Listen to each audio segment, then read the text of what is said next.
Hello everyone, this is the task from Chapter 8 on the golden ratio. Given a segment AB, find a point C between A and B so that the square on AC is the same as the rectangle determined by BC and AB. So to begin, let's draw for ourselves a segment AB. There's a little segment. Here's the point A. Here's the point B. And we want to find a point C between A and B, somewhere between, so that the square on AC is the same as the rectangle determined by BC and AB. So this sounds a little bit confusing at first, but to understand what we're trying to do, well, spoiler alert, we'll find C right there. And when we construct the square on AC, this will be the same square, the same as the rectangle determined by BC and AB. So those two geometric figures there shown are the same, and that's because we found the point C that will accomplish that. So to begin, at A, produce the line AD perpendicular to AB so that AD and AB are the same.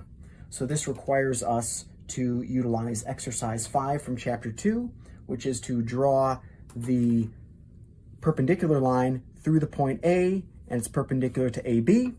So in order to do that, we will need to extend this line AB.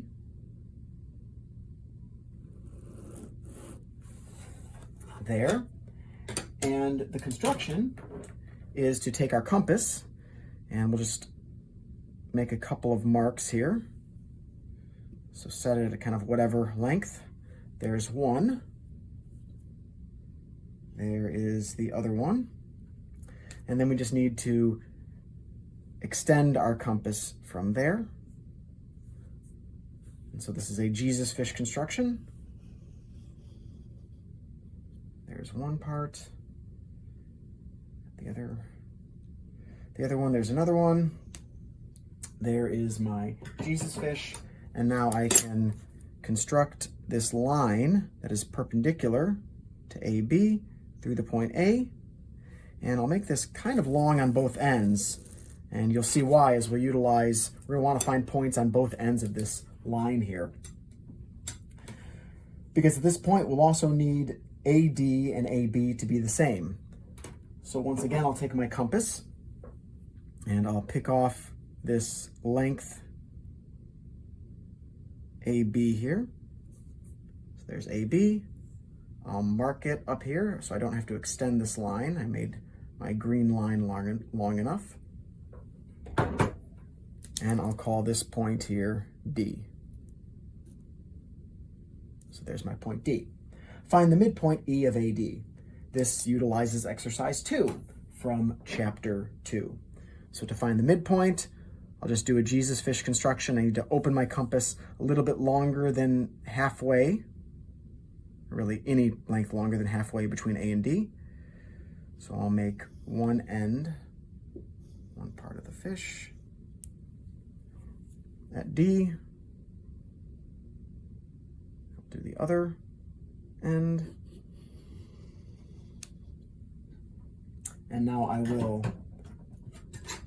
draw the line connecting those 2 points.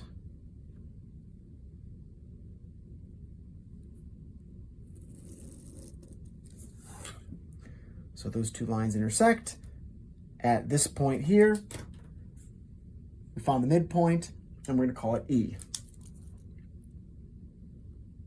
So there's my midpoint E. With center E and radius EB, produce a circular arc that intersects the line AD on the side of AB opposite the point of D. So I'll get my compass, and I will have to pick off this length EB. Okay, kind of a weird length here, but there it is. And I'm going to need to make a circular arc that intersects this line AD, and I want to do it on the opposite side of where this point D is. So I could intersect it here. That's not the one I want. It's actually the point right right there. Okay, so just below where I've got that Jesus fish. So I've marked that, and I need this intersection point to be F.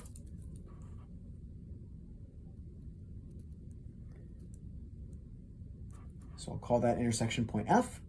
The segment AF is the desired segment. So this, in fact, AF is going to be the length that I want to transfer C over onto this line. With center A and radius AF, find the point C on AB so that AC and AF are the same. I think there's a typo in the book there. He's got it called G, but it's actually C. So now I just need to transfer this length over. So I've got AF, and I transfer it over here. Don't want to confuse it with my Jesus fish mark there. So this is the one I want. This is the point C. So yeah, don't confuse it with the Jesus fish mark. And now you can see that the square on AC is the same as the rectangle determined by BC and AB.